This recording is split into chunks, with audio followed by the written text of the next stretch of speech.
So ఆంధ్రప్రదేశ్లో పవిత్రమైన place ఏది అంటే తక్కువ మన అందరూ తిరుపతి అంటారు. అలాంటి పుణ్యక్షేత్రానికి ఈరోజు భక్తితో ఎవరు వెళ్తున్నారు, హుండీ కోసం ఏ ప్రభుత్వం వెళ్తుంది చెప్పండి. ఏమండి, ఇది వరకు తిరుపతికి వెళ్ళాలంటే ఒక ఫ్యామిలీతో ఎంతో భక్తిగా వెళ్లే వాళ్ళము.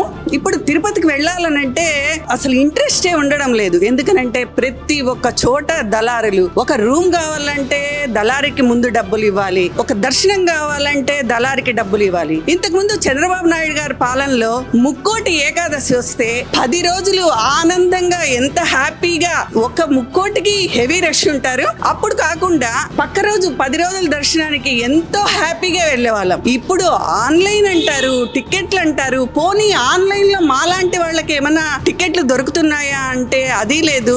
దర్శనానికి వెళ్ళాలంటే చికాకేస్తుంది. ఇక్కడ ఉన్నారు కదా వెంకటేశ్వర స్వామి, ఇక్కడే దండం పెట్టుకుంటాం. తిరుమలలో ఆయనకు హుండీలో ఎంత డబ్బులు పెడుతుందో ఎవ్వరూ లెక్క కట్టలేరు. అలాంటిది ఆ హుండీలో డబ్బులంతా ఏమైపోతున్నాయి? ఎన్ని ఏండ్లగా తిరుపతి దర్శనం చేసుకుంటుంటే మద్యపానము అక్కడ కొండ మీద కానీ చేస్తున్నారు. కార్లు పోయేటప్పుడు అన్ని చూస్తున్నారు, చెక్ చేస్తున్నారు. కానీ అక్కడ కూడా మద్యపానము, మాంసం తింటున్నారు. ఎంత దైవకంగా ఒకప్పుడు చెప్పులు వేసుకొని తిరుపతి కొండ మీద నడవాలంటే ప్రతి ఒక్కళ్ళకి దైవ భక్తి మనం ఎక్కడ దెబ్బతింటుందో అని ఎంత ఎండల కాలమైనా సరే కాలినడకన. ఇప్పుడు చూడండి తిరుపతిలో ఎక్కడ పట్టు వాటర్ బాటిల్స్ మేము చేస్తున్నామని చెప్తున్నారు జగన్ ప్రభుత్వం.